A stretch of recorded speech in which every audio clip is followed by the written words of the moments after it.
Salut à tous et bienvenue, c'est Jean-Mi. On va parler de Gnome Village. Gnome Village est un jeu de Martin Knepper, c'est illustré par Jason Gamber. Le jeu est édité par Silver Spar Game.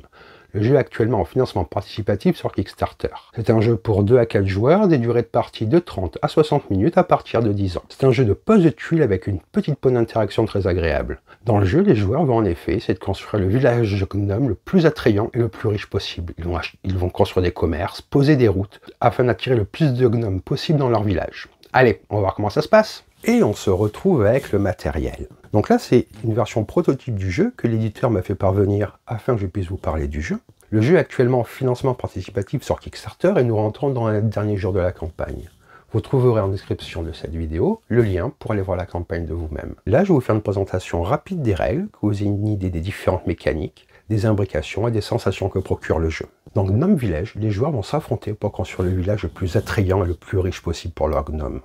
Ils vont chercher à gagner de l'argent, le dépenser pour développer leur village, avec des ateliers ainsi qu'avec des commerces. Ils vont envoyer leurs gnomes dans ces établissements pour en tirer des bénéfices. Ils activeront également les ateliers qui vont provoquer différentes actions. Ils vont agrandir leur village au fur et à mesure de la partie, construire plus de maisons afin d'attirer plus de gnomes. Dès qu'un joueur a logé 5 gnomes, on s'assure que chaque joueur ait joué le même nombre de tours et la partie prend fin. Le joueur qui aura le plus de points remportera la partie. Vous allez marquer des points avec les différents bâtiments que vous construisez, ainsi qu'avec l'argent qu'il vous reste à la fin de la partie. Gnome Village est donc un jeu de pose de tuiles. Pour commencer, dans la mise en place, nous allons séparer les tuiles en différentes catégories. Vous allez trouver les tuiles maison. Ce sont les tuiles comme ceci à double face, une phase allumée et une phase éteinte. Vous allez en prendre 5 par joueur. Vous allez distribuer 2 à chaque joueur et les autres retournent dans une pile. Toutes les tuiles non utilisées retournent donc dans la boîte. Ensuite, vous allez chercher les tuiles ateliers, comme j'ai mis au-dessus avec les différents champignons de couleur. Elles ont une face comme ça avec un champignon, un petit champignon, et une face avec un grand champignon, et les différentes icônes que vous retrouvez. Vous allez en mettre le nombre de joueurs plus 1. C'est-à-dire que si je joue à 3 joueurs, il y aura 4 tuiles de chaque. Toutes les autres tuiles non utilisées retournent également dans la boîte. Vous avez également, comme j'ai mis ici, j'ai déjà préparé, des tuiles routes, des tuiles avec un carrefour et des tuiles avec un T. Chaque joueur va prendre 3 tuiles carrefour et 2 tuiles T. Il construira son village. Et toutes les autres tuiles restantes forment une pile. Vous les mettez toutes. Ensuite, vous avez ces tuiles comme ceci. Vous les mettez toutes. Elles ont un champignon d'un côté et un bâtiment de l'autre. Ce sont les tuiles commerce. Et vous révélez 2 tuiles qui vont constituer un marché. Ensuite, les jetons produits, qui sont à 2 exemplaires de chaque, qui correspondent aux icônes des différents types d'ateliers. Vous mettez l'or près des joueurs, et les différents gnomes, en fonction du nombre de joueurs, bien entendu, chaque joueur prenant une couleur. Le gnome heureux va près d'une réserve, vous allez le récupérer en fonction de certains bâtiments. Donc, avec les 7 tuiles que vous avez reçues, comme j'ai posé là, vous voyez, vous allez construire votre village de départ. Toutes les tuiles doivent être adjacentes de manière orthogonale à au moins une autre tuile, et chaque maison doit être adjacente au moins à une route vide. Ceci constituera donc votre village de départ. Chaque joueur prend les 5 gnomes à sa couleur, il en prend un qu'il pose sur une maison qui est face allumée, l'autre maison est face éteinte. Vous le posez couché, vous pouvez directement le mettre levé, ça veut dire que vous pourrez l'utiliser. Chaque joueur reçoit également 4 pièces. Vous allez choisir un premier joueur, c'est le dernier joueur à avoir vu un champignon, et vous allez être prêt à jouer. Le Gnome Village se joue en une série de tours, en commençant par le premier joueur et ensuite en suivant le sens des aiguilles d'une montre. À votre étape, vous allez résoudre les 5 étapes qui composent le tour, avant de passer au joueur suivant qui va faire la même chose. La première action que vous allez faire est l'action de révéler. Vous allez révéler une carte forêt et vous allez résoudre l'effet qui est indiqué. Ensuite, vous allez pouvoir faire les actions de gagner et d'exécuter. Vous allez obtenir des pièces et vous allez exécuter les avantages des tuiles que vous avez précédemment placées dans votre village. Ensuite, vous allez pouvoir dépenser des pièces pour faire des achats au marché.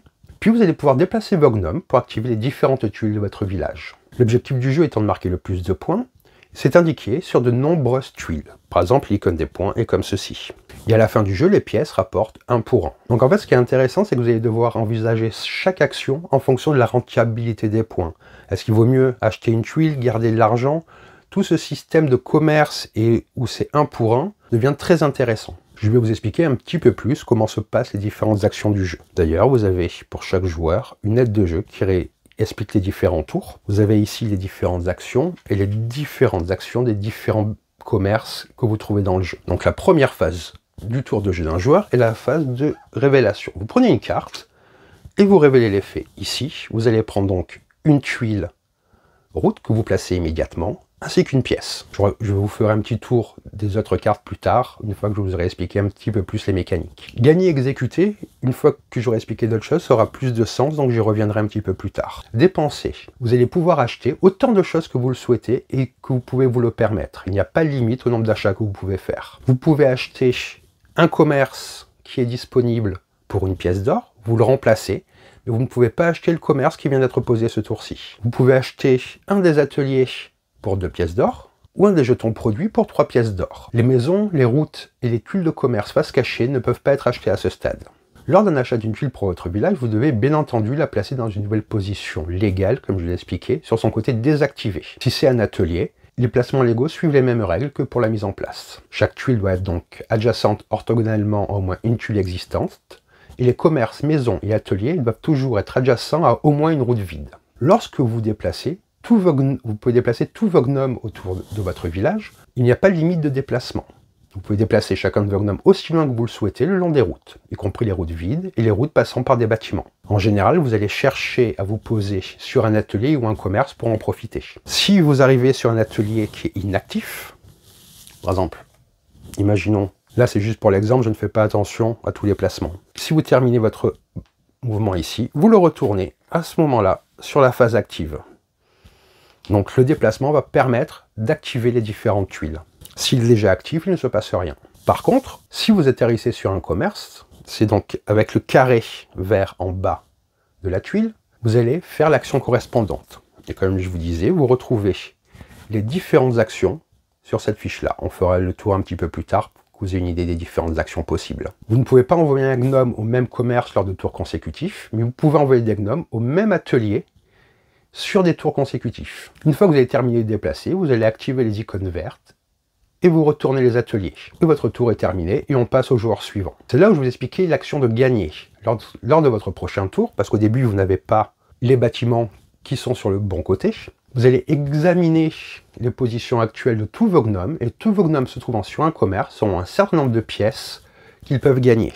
Vous voyez ici, je vais vous le remonter là, vous voyez ici, si le gnome est là, à la phase de gain, je gagnerai une pièce. Et si j'ai une autre tuile avec le même symbole, avec le symbole de pièce, et qu'un gnome est dessus, je gagnerai une pièce. Donc il faut bien calculer ces déplacements au fur et à mesure de la partie pour le tour d'après. Réaliser, qui est performer ou réaliser, c'est le nom de l'action est perform en anglais. Dans cette phase, vous allez utiliser vos différents ateliers activés pour effectuer des actions. Il y a 3 types d'actions que vous retrouverez sur cette carte. Comme vous voyez, avec le jardinier pour les routes, l'école pour les gnomes, le peintre et le carpentier pour une nouvelle maison. Par exemple, pour obtenir une nouvelle route, vous allez devoir dépenser un atelier, une tuile jardin sur son côté désactivé, puis vous piochez et vous placez une nouvelle route dans votre village. Pour obtenir une nouvelle maison, vous devez désactiver à la fois un peintre et un charpentier, puis prendre, du coup, une tuile maison sur son côté clair et vous l'ajoutez sur votre village. Vous pouvez bien entendu, comme je vous disais, avoir un maximum de 5 maisons. Et pour les gnomes, il va falloir utiliser une tuile école. Vous devez avoir au moins une maison sur le côté clair pour le faire. Une fois que vous l'avez fait, vous le mettez sur le côté allumé.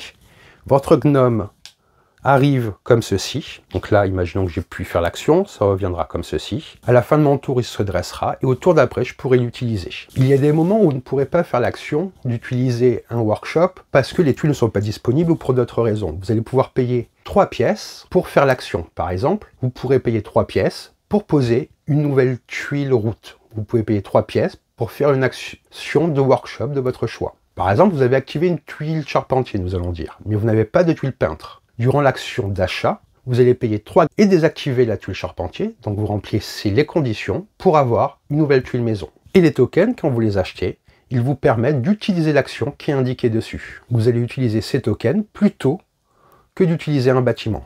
Donc je vais vous redire comment se passe un tour de jeu. Donc vous construisez en premier votre village. Et au fur et à mesure de la partie, vous allez acquérir des tuiles, des bâtiments qui sont soit des ateliers ou des commerces pour développer votre village afin d'avoir des maisons. Et il faudra les routes également pour développer votre village. En premier, vous allez révéler une carte forêt et activer son effet.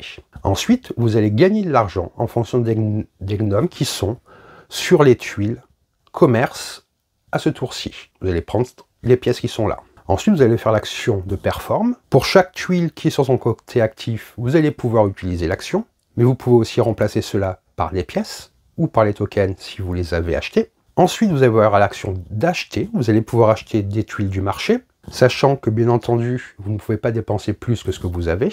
Et ensuite, vous allez déplacer vos différents gnomes afin de soit réactiver des bâtiments ou pour gagner des pièces lors du tour d'après. Il n'y a pas de limite au niveau des bâtiments, il n'y a pas de limite au niveau du déplacement que vous pouvez faire. Qu'un joueur a réussi à avoir 5 gnomes, la partie s'arrête et on fait le compte des points. Vous allez marquer au niveau des points 2 points par workshop, donc qui sont au-dessus, et vous voyez, c'est rappelé ici. Vous allez marquer 2 points par maison, ici, qui est sur ce côté-là. Il y a les points qui sont également indiqués. 1 point si vous avez par bâtiment-restaurant. Si vous avez le gnome heureux que vous allez récupérer grâce à un bâtiment, vous marquez 2 points, plus 1 point par commerce qui a le symbole du chapeau. Et vous marquerez 1 point par pièce qu'il vous reste à la fin de la partie. Et le joueur avec le plus de pièces remporte la partie. En cas d'égalité, c'est le joueur qui aura posé le plus de tuiles qui remporte la partie. Donc je vais vous montrer un petit peu là rapidement les différentes actions que vous allez pouvoir faire. Donc il y a le policier qui vous permet de voler, amour, théâtre, courrier. Donc ça, ce sont tous les différents types de commerce que vous allez pouvoir construire et qui ont des actions. Donc vous voyez, il y a une variété d'actions qui est relativement importante et qui donne du sel au jeu. Il y a le côté interaction, vous allez pouvoir voler par exemple, mais un bâtiment vous permet de vous protéger pour ça. Donc il faut quand même aimer un tout petit peu d'interaction qui est très légère mais qui donne du sel au jeu. Ici, comme je vous l'avais montré, c'est les actions de workshop production que vous pouvez faire lors d'une partie qui sont aussi très bien rappelées pour avoir soit les routes, les gnomes, ainsi que les maisons. Je vais vous montrer quand je vous parlais du chapeau. Voilà, c'est ce symbole-là qui vous permet de récupérer le gnome heureux. Celui qui a le plus de chapeaux le garde. Il y en a 4 si je ne me trompe pas. Donc ça peut ramener pas mal de points. Et donc ce qui est très intéressant, c'est la variété des bâtiments. Il y a aussi les cartes forêts, puis je vais vous remontrer rapidement. Donc vous voyez, il y a ça, ça concerne tous les joueurs. Ça, c'est les pièces à gagner. Quand il y a des pièces comme ça, c'est que le joueur qui tire la carte. Vous voyez, on se retrouve avec pas mal de cartes qui donnent aussi des actions. Ça aussi, il faut l'anticiper, ça vous donne une stratégie. Donc, étant donné que c'est dès le début du tour, ça peut orienter ce que vous allez faire lors de ce tour-là. Vous voyez, on a une bonne variété de cartes. Ce qui est intéressant avec ce jeu, c'est que c'est un jeu donc de pose de tuiles, mais avec quelques petites mécaniques et quelques petits ressorts assez intéressants, comme les différents bâtiments, le fait qu'il faille aller activer le bâtiment en déplaçant son gnome pour en profiter au tour d'après et que ça vous rapporte des pièces. Il y a vraiment une stratégie sur le moyen terme et le court terme à faire, et même le long terme au fur et à mesure que se développe votre village, car vous allez pouvoir faire de plus en plus d'actions et faire des réactions en chaîne qui vous rapportent de l'argent, des bonus, qui vous permettent d'embêter votre adversaire. Ça donne un jeu très fluide et avec une variété très intéressante sur les différents types d'actions et de situations qui peuvent se produire au cours du jeu. J'aime beaucoup aussi les meeples en forme de gnome, il faut que je vous les montre. Et on a également un côté très satisfaisant en voyant son village se développer au fur et à mesure de la partie. Donc le jeu est déjà financé, je vous redis que je mets le lien en description que vous alliez voir par vous-même. J'espère que cette vidéo vous en a plus appris sur Gnome Village, un jeu de tuiles assez nerveux, avec une profondeur stratégique très intéressante et un thème qui est très attrayant. Vous pouvez le sortir avec beaucoup de personnes, les gnomes, le village, la construction, la direction artistique. Moi j'aime beaucoup, c'est très lisible, ce qui est très important pour un jeu de pose de tuiles où on se retrouve avec beaucoup de bâtiments. Si la vidéo vous a plu, n'hésitez pas à laisser un commentaire et à vous abonner à la chaîne, ça nous aide pour le référencement. Sur ce, je vous dis bonne partie et bon jeu!